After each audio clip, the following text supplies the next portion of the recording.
Mid-size three-row crossovers are all the rage these days. In early 2018, we featured a three-way three-row showdown looking at popular premium options. Now for 2020, we're putting two of the oldest mid-size consumer crossovers against one another. Our showdown is on this 2020 Mazda CX-9 Signature and this 2020 Kia Sorento SX V6. Both have seen minor changes for this model year, and we are expecting major overhauls for both of them in 2021. We're going over absolutely everything you need to know if you're in the market for a three-row mid-size consumer crossover.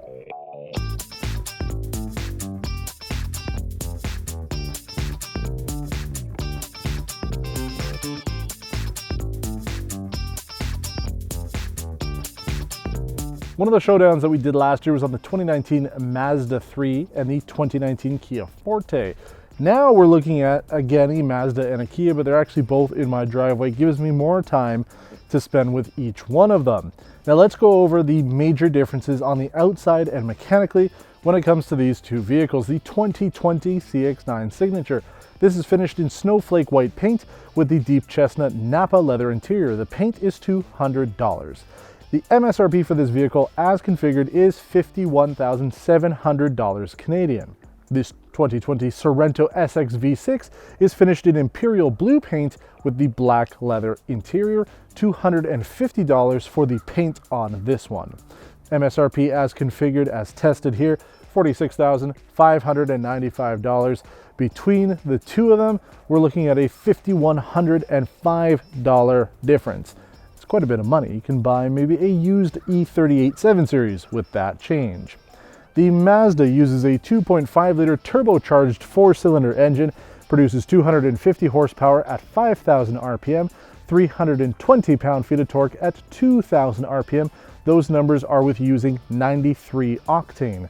The Kia uses a 3.3-liter V6 and 290 horsepower at 6,400 RPM, so a little bit more power, 40 horsepower more, but it happens later in the rev count, and less torque at 252 pound-feet, again higher up in the rev count at 5,200 RPM.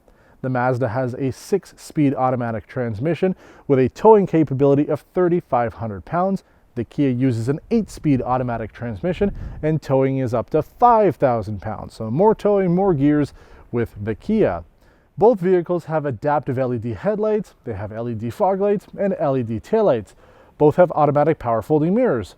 Both have power lift gates. However, Mazda has included for this model year a foot-activated one, whereas with Kia, you have to set it up as a smart opening. The car has to be locked, and you walk behind it with your key, and it will open automatically. Both have wiper de-icers on the front, and both have sound-reduced windshield and front glass.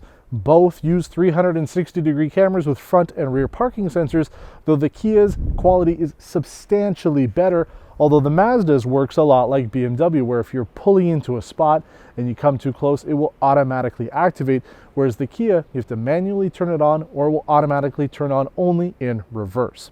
The two major exterior features that are different between these two: the Mazda has their signature grille illumination, little LED strip runs along the outside of the grille, may or may not be something you want, and the Kia has a panoramic sunroof, again something you may or may not want. Aside from that, the design between the two of them are very different. Mazda is going with that muscular, masculine look to it, very sexy design. Kia is still a strong, handsome design with this. Both of them are old in this marketplace, so we're hoping to see an update for next year. We know the 2021 Kia Sorento is coming. It will be a completely new vehicle, but we don't quite know yet about the Mazda. But overall, you're looking at two very well-equipped consumer crossovers, though Mazda still is trying to position themselves as a premium brand. And especially with that $5,000 price difference, you could go up to a mid-level Kia Telluride. Have a little bit more space in there, less features for the price, but a bigger vehicle. The interiors are where things start to get different. You saw in the exterior, a lot of them use similar features on the outside, but the inside is where it gets changed up quite a bit. Mazda uses a Napa leather interior. That was something on the 2019 Kia Sorento, but for 2020 they've adjusted the pricing and adjusted the trims so that the Telluride now takes up that top end position in Kia's SUV lineup. So you don't have Napa leather with this. Kia does say that they have premium leather on the SX V6 trim over the EX. The big change for the interior on the CX-9 for 2020 is the second row captain's chairs. So it is a 6-passenger configuration, whereas the Sorento is a 7-passenger with a bench seat in the middle. Again, the Telluride takes that bigger position in Kia's lineup. That has captain's chairs, but the sizing is a little bit more similar when you look at these two vehicles. So if you want more passenger space, you're gonna have to go with the Kia. If you want a slightly more premium experience, especially in that second row, then you'll want to go with the Mazda. And also getting into the back is interesting. It's pretty easy with those captain's chairs to get into the third row with the CX-9. On the Sorento though, you can only get in on the curb side, the passenger side, with an easy exit option. The other side you would have to fold flat and get into it that way. So a little bit easier to get into the third row with the Mazda. Both vehicles have front heated and ventilated seats. Both vehicles have heated second row outboard seats. Both vehicles have heated steering wheels, and both vehicles have driver memory. The CX-9 comes with a new 9-inch infotainment system, though the software is carried over. So it is a bigger screen over the Kia, but the software might not be as good. We do find that there is some startup lag with it, and along with that, the 360 camera just doesn't have a high quality resolution to it. You have an 8-inch system on the Sorento, and we think it's one of the best ones in the consumer segment. You have a 12-speaker Bose audio system versus the 10-speaker Harman Kardon system on the Kia. Tri-zone automatic climate control on the Mazda, whereas there's only a dual zone setup with the Kia, though it is important to note in the third row, you do have the option to turn on the vents back there manually. There is no option for that on the Mazda. Mazda provides a frameless rear view mirror with HomeLink. There is no HomeLink on the Kia. There's a color head-up display with the Mazda, not available on the Sorento. And these 7-inch cluster computers are the same size between the two of them, but I would say it is a little bit higher detail on the Kia. One feature that you do not get on the Mazda CX-9 is Qi wireless charging. That is something that you will find on the Sorento, but there are a couple small features on the CX-9 that don't come on the Kia, like traffic sign recognition, front pedestrian detection, and the third row gets USB charging. So if you have kids or people back there, they want to be able to charge their devices, that might be a make or break deal. It is a 2.5 amp quick charge, so you have a little bit more juice going on back there. Here's where things start to get really interesting when it comes to the dimensions, both inside and out. Again, at the bottom of your screen, you will see the dimensions for both vehicles. I'm only going to be talking about the differences to make things easier. Exterior dimensions, the length of the CX-9 Signature is 265 millimeters longer than the Sorento. The wheelbase on the Mazda is 150 millimeters longer. Height on the Mazda is 28 millimeters taller. The width is 79 millimeters wider on the Mazda, and the ground clearance is 31 millimeters greater on the Mazda. The final exterior dimension is the weight, and that actually is lighter with the Sorento, 20 kilograms so over the CX-9. Let's talk about interior dimensions. This is where things start to shine a little for the Sorento. When it comes to front headroom, it is greater by 15 millimeters on the Mazda. However, front legroom is greater by 79 millimeters with the Kia. Rear headroom is 20 millimeters greater with the Kia. Rear legroom is pretty much the same with a 1 millimeter advantage for the Mazda. The third row headroom is 22 millimeters greater with the Sorento, and the rear legroom is a whopping 51 millimeters greater with the Sorento. And why is that? Well, I'll tell you, the cargo volume, if you have all the seats in the upright position, is 87 liters better when it comes to the Mazda. And if you put the third row flat, you just have the 2 rows on there, the Mazda has 5 liters more of cargo capacity. So when you look at these numbers, you can see that Mazda went with more cargo capacity. They wanted you to be able to put more stuff in their vehicle, whereas Kia wants you to be able to put more people more comfortably. Now, it is interesting to note, with more leg and headroom in that third row, it might be a little bit better for adults to be able to get in there. It's something that we talked about when we did the 2019 Sorento last year. You can get an adult back there, even a larger adult such as myself. Not necessarily going to be super comfortable on a long distance drive, but it is doable if you need it. Whereas when you go to the CX-9 with less space back there, it's going to feel more cramped. It doesn't matter if you've got USB back there. So you'll definitely want to make sure that these smaller kids, not necessarily babies, but maybe if they're about 9 or 10, to go in the third row of the Mazda, then really same thing for the Sorento. So what have we learned so far? Both cars have a lot of the same stuff going on. If you want towing and power, you're going to want to go with the Kia. If you want a little bit more premium experience, second row captain's chairs, and a color head-up display, you're going to want to go with the CX-9. And if you want more interior passenger space, the Sorento is the way to go. So let's jump into both of them now. We're going to start off with the Mazda, continue off with the Sorento, see how both of these are on the road, and see which one you might be interested in if you're in the market for a three-row mid-size consumer crossover. So we've learned quite a lot about the dimensions and the specifications between these two vehicles. Now let's talk about how they feel on the road. And we're going to be driving it around pretty much the same course between this and the Sorento so we can get a good idea. First off, let's do our little sound test using my Apple Watch's decibel meter. We're doing exactly 50 kilometers an hour. Let's see how quiet it is.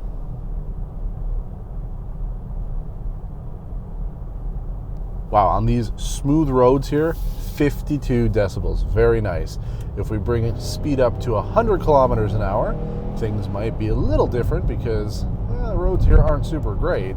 So let's see, if we're doing 100 kilometers, you're on the highway. 65 decibels, not bad at all. You can have a good conversation with your passengers, and you're not going to be tired afterwards. I find that sometimes if a car is really loud and you get to the end of your destination, maybe you've been driving for an hour or so, you just feel exhausted because of the sound. So we're going to be doing that exact same test on the same stretch of road with the Sorento. But the first thing you are going to notice when you get into the CX-9 is comfort. Seats are nice and firm. I like the Napa leather. They are really supportive. It's quiet in here. Mazda does such a great job making sure that the inside noise control is superb, especially with the engine. You hear it a little bit when you're getting up to speed, but low speed stuff, pulling into your driveway, parking lots, you can almost not hear the engine or anything at all. It's pretty nice. The ride is nice too. The handling is really good, especially with G-Vector and Control Plus. You do feel the difference when you go into the corners. You're a little bit more level. You feel like there's a little bit more control, and the driving is just slightly more precise. And the ride as well. When you go over some bumps, little potholes, things like that, you don't feel it quite as much. So you have a lot going on with it. The interior here, I would say, is still somewhat conservative, but I like it. It's elegant. Everything makes sense. Everything's reachable from the driver's position. There isn't an overabundance of buttons. There are some things that the Kia does a little bit better, like drive mode selectors. With this, we only have sport and normal mode. But with the Kia, you have Eco, Smart, Comfort, and Sport mode, plus you have the all-wheel drive lock button, not something you have on this. So there's just less control, even though it is elegant. I love the wood trim on here. The teeny tiny mood lighting, it's definitely not ambient lighting, but the mood lighting that runs along the center console, and then the white lights in the door cards, looks really nice. Some of the differences technology-wise between these two cars might make or break the decision for you, whether you like Bose audio or Harman Kardon. Personally, I do prefer Harman Kardon. I find that the sound is just a little bit better out of that. You do have 2 extra speakers with this, so it depends. You can calibrate it, and there's ways that you can test the actual sound out of this. Personally, I'd go with the Harman Kardon system, and I have had some small issues with the infotainment on this, especially startup lag, but also if I've parked it in my garage, for some reason it won't pull down the Sirius XM channel list, and I won't be able to listen to any music there. So you have probably a better set of technology with the Kia. We've had no problems with it. If you're looking for a more premium experience, then the CX-9 is the way to go. If you're not as worried about that third row, then it's also the way to go if you want a little bit more storage. But overall, it has a lot going for it. It's just pricey. And yeah, you could go down to the GT and save some cash, but the Mazda still turns out to be more expensive. So if you want these premium features like Napa leather, you gotta pay to play. But let's jump in now to the Sorento and see how it compares doing the same loop around, doing the same testing. Now we're in the Kia Sorento SX V6. One thing I didn't mention during our decibel testing is I've set the HVAC controls to the same settings. So 21 degrees Celsius for me. That's what I find to be the most comfortable. So we're going to, once again, go into our cruise control here, just to make it super simple. 50 kilometers an hour. Let's see how quiet the Sorento is.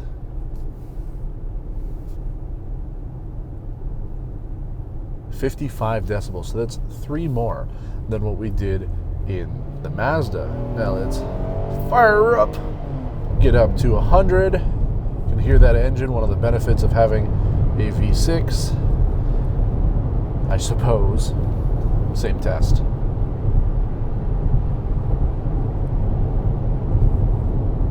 .67. So again, higher. It's not as quiet, and that's again one of the things that we said right at the beginning of our driving segment with the Mazda is you notice how quiet it is. I mean, 67 decibels is still pretty good, especially by today's standards, but if you want a slightly quieter ride, it's the way to go. Now you saw that we went around the same corner. I was planted in my seat, had no issues there. The Sorento handles very well. It's also very comfortable. Seats are slightly different, especially now that they've gotten rid of the Nappa leather that was originally available on the SXL for this. It's still comfortable, still feels firm and supportive. I have no issues with it. You have tons of control. There's a good amount of space in this vehicle, and I find visibility is also good too. The handling on this is more crossover oriented. It's not quite as premium oriented as we see on the Mazda. It still handles really well, but you can feel that there's a slight difference when it comes to the way the Mazda performs. Even though the steering is actually tighter on the Sorento, I just feel that the way that the Mazda handles corners is just a little notch above. It's one of the reasons why you're paying that $5,000 premium to have that car. You're not getting quite the same experience. But if you're looking for a fantastic vehicle to get your family around in, then the Sorento is still one of our top picks. It's why we talked about in the snapshot on this episode that we've driven every model year since 2016, and we've always liked them. You get a lot of kit, especially for the price, and they really are nice vehicles. It looks good, especially with those amber daytime running lights. It's a really striking look. You'll notice it from a mile away. The performance is interesting too because it has almost as much more power over the CX-9 in terms of horsepower that the CX-9 has torque over this. So it depends on what you're looking for. This has more towing capability, as we mentioned. It's because it's a V6, just can do more towing. So if you are looking to put a trailer, maybe have something heavier on the back of this, then the Sorento might be the way to go. So again, depends on what you're looking for out of a vehicle. If you need the space, if you have a family of 5 maybe or 6, then this might be the way to go because the rear seats, the third row, are just more usable. I've put adults back there, and again, while it's not the most comfortable experience, it is better than it is on the Mazda. I mentioned when we were driving the CX-9 that we have different drive modes for this. The only other thing that I notice with the way that this car drives is when you come up to a stop, if you're at a 4-way stop, there's a little delay. It's like a hesitation almost when you stop and then you go. There is no auto stop start system on either one of these vehicles. Good stuff there. But I just find that there's like a small delay. It's almost like the car is going into like a small sleep mode, and then it's not really there as soon as you put the foot down. Mazda, throttle response instant when you're at a stop. So it's just this weird, it's not really a problem, but just something that I've noted with this car. And then when it comes to all the technology on here, you have a great infotainment system. We've mentioned it's one of the best ones in the consumer segment. It will be nice when the next generation comes out and it uses the new Kia infotainment system, which is better than Mazda's new infotainment system. You have that 10-speaker Harman Kardon audio system. Sounds really good. All the safety tech and all the safety features you really need. Okay, there's no HUD, and you have slightly less safety tech like pedestrian detection, but overall you're getting a lot for the price. And at $46,000 and change, I mean, you're getting a lot for that. You can buy a fully loaded CX-5 diesel for the same price. So it depends on what you really want. There is no compromise when it comes to the Kia. It's just a slightly different experience. If you've got the budget for it and you're looking for something that stands out maybe a little bit more, then you might want to go with the Mazda. But this is such a competent vehicle. It's no surprise to me why Kia was able to sell just over 16,000 of them last year in Canada. It's a popular vehicle because it does everything so good. So what's the verdict? Fuel economy on our test loop ended up being worse on the Mazda CX-9, coming in at 9.7 liters per 100 kilometers or 24.4 US miles per gallon versus the 9.1 liters per 100 kilometers or 25.8 mpg with the Kia Sorento. And while fuel economy is an important metric to look at, most buyers have other priorities when it comes to their crossover shopping. If passenger space is the most important to you, go with the Kia Sorento. The interior passenger dimensions are quite a bit more spacious, especially for the third row. The Kia Sorento should also be your pick if you want a no-fuss infotainment system that works on startup, has a high-resolution 360-degree camera that can actually make out what's around you on the screen, and a slightly better audio system. The Sorento's added towing capacity, overall more affordable price at this trim, and a $9,000 lower base MSRP are also strong selling points to go with the Kia. Both vehicles no longer offer a front-wheel drive only option, so you're getting all-wheel drive for the 2020 no matter what. The Mazda CX-9 should be your consideration if you want a quieter, softer ride with more precise handling and control in the corners. Mazda continues to succeed with noise, vibration, and harshness control on their vehicles, and the CX-9 is the pinnacle of that work. The interior feels elegantly crafted for a premium experience, though you lose out on some of the passenger space in favor of more cargo capacity. Towing and fuel economy take a hit with the Mazda, but you more than make up for it with the small details, like the frameless HomeLink rearview mirror and unique wood trim accents. Mazda offers a 3-year unlimited mileage warranty, 3 years unlimited mileage roadside assistance, a 5-year unlimited mileage powertrain warranty, and a 7-year unlimited mileage anti-perforation warranty. Kia offers a 5-year 100,000 kilometer comprehensive warranty, 5-year 100,000 kilometer powertrain warranty, 1-year 20,000 kilometers wiper blades, brake pads, fuses, and bulbs, an 8-year 130,000 kilometer major emissions warranty on top of their 5-year unlimited mileage roadside assistance. The great thing about both of these mid-size consumer crossovers is that there's no wrong answer. Both are incredibly solid choices, and ultimately comes down to what you want out of a vehicle. I'm impressed with both of these vehicles. For $46,000, you're getting a hell of a great crossover with the Kia Sorento SX V6, which only gets you into the CX-9 GSL. If you've got the budget to go up to it though, you will not regret spending a bit extra for the Mazda. Both of these vehicles go to show you how far each of these manufacturers have come in the past 10 years, as both make some of the best vehicles that we've tested on this show to date.